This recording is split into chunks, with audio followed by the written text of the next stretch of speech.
अगर आप दिल्ली में रहते हैं और किसी दिन घर ही ना पहुंचे? क्या हो अगर आप अपने घर में कमाने वाले एक ही इंसान हो? क्या हो अगर आपकी माँ, आपकी पत्नी, भाई बहन या पिता आपका इंतजार ही करते रह जाएं और आप कभी वापस ही ना आए? ये कोई ख्याली सवाल नहीं है, ये सच्चाई है देश की राजधानी की, जिसको सजाने संवारने के लिए हर साल लाखों करोड़ों का वित्तीय बजट पेश किया जाता है। इतना कुछ करने के बाद भी आपका कोई अपना घर ना लौटे तो कैसा लगेगा? आपका कोई अपना चला जाएगा तो उसकी कमी जिंदगी भर नहीं पूरी होगी। पर कभी सोचा है सरकार क्या करेगी? सरकारें कभी कुछ नहीं करती है, वो केवल कुछ लोगों को निलंबित करेंगे और कुछ पर जांच बिठा देंगे। आज मैं जिस घटना की बात कर रही हूँ उसे समझने के लिए हमें पहले ये जानना होगा कि आखिर ये मामला क्या है। दिल्ली के जनकपुरी में एक 25 साल का लड़का रहता था जिसका नाम कमल ध्यानी था। वो एक प्राइवेट बैंक में काम करता था। घटना की रात वो अपने काम से घर लौट रहा था, लेकिन वो अपने तय समय पर घर नहीं पहुंचा तो घर वालों में बेचैनी होने लगी। तो उन लोगों ने घर से निकल के खोजने का प्रयास किया, लेकिन कहीं भी उसका कुछ पता नहीं चला। घर वालों के मन में किसी अनहोनी की आशंका होने लगी, जिसके बाद वो लोग नजदीक के थाने में जाकर पुलिस से गुहार लगाई। लेकिन पुलिस ने क्या किया? पुलिस ने घर वालों की मदद करने की बजाय उन्हें घर जाने को कहा, क्योंकि रात में नहीं खोजा जा सकता था।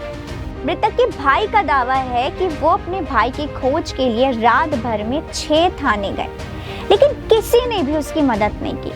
उसका दावा है कि उसके कहने पर पुलिस ने कमल का लोकेशन भी पता कर लिया था, पर रात होने के कारण खोजने नहीं गया। ये बात हुई रात की, जब कमल अपने तय समय से घर नहीं पहुंचा। घर वालों के द्वारा उसकी खोज हुई पर मिला नहीं।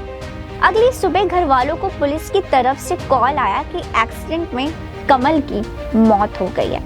अब सवाल आता है उसका एक्सीडेंट कैसे हुआ, जबकि वो एक गड्ढे में गिरकर मरा था।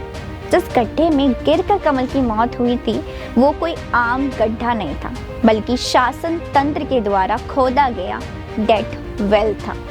हाँ, ऐसा इसलिए क्योंकि वो गड्ढा दिल्ली जल बोर्ड के द्वारा खोदा गया था, जिसके आसपास ना कोई सूचना पट था और ना कोई बैरिकेडिंग, जिससे लोगों को पता चल सके कि जिस रास्ते से वो रोज आते जाते हैं आज उसमें अचानक से कैसे गड्ढा हो गया। इसी गड्ढे में गिरकर कमल की मौत हो गई, जिससे साफ है कि ये कोई दुर्घटना नहीं बल्कि शासन की लापरवाही का नतीजा है कि आज एक माँ का आंगन सूना हो गया, एक भाई का सहारा चला गया, एक पिता जो 25 सालों तक उसे लाड़ प्यार से पाला था वो आज बेसहारा हो गया।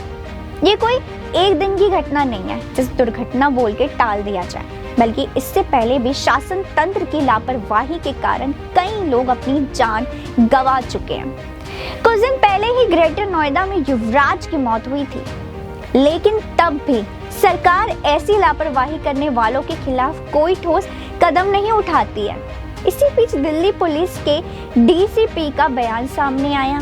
इस घटना के बारे में पश्चिम दिल्ली के डीसीपी शरद भास्कर ने कहा कि जल बोर्ड के काम के लिए एक गड्ढा खोदा हुआ है, जिसमें श्री कमल ध्यानी जी है, जिनकी उम्र 25 है। उनकी बाइक गड्ढे में गिर गई और दुर्भाग्य से उनकी मौत हो गई। इस गड्ढे को किसने खोदा? इसमें कौन कौन अधिकारी शामिल है? ताज़ा जानकारी के अनुसार इससे जुड़े 3 लोगों पर कार्रवाई की जाएगी। बाकी इस विषय पर आपकी क्या राय है वो जरूर दें। क्या ये घटना सरकारी सिस्टम के कारण हुआ या फिर इसका ऐसा भी एंगल है जिसके बारे में हम सोच ही नहीं रहे हैं? क्योंकि उनके दोस्तों का कहना है कि कमल जो रोज आता जाता था वो उस रास्ते से क्यों आएगा। इन प्रश्नों का जवाब आपके पास हो तो हमें जरूर कमेंट में बताएं।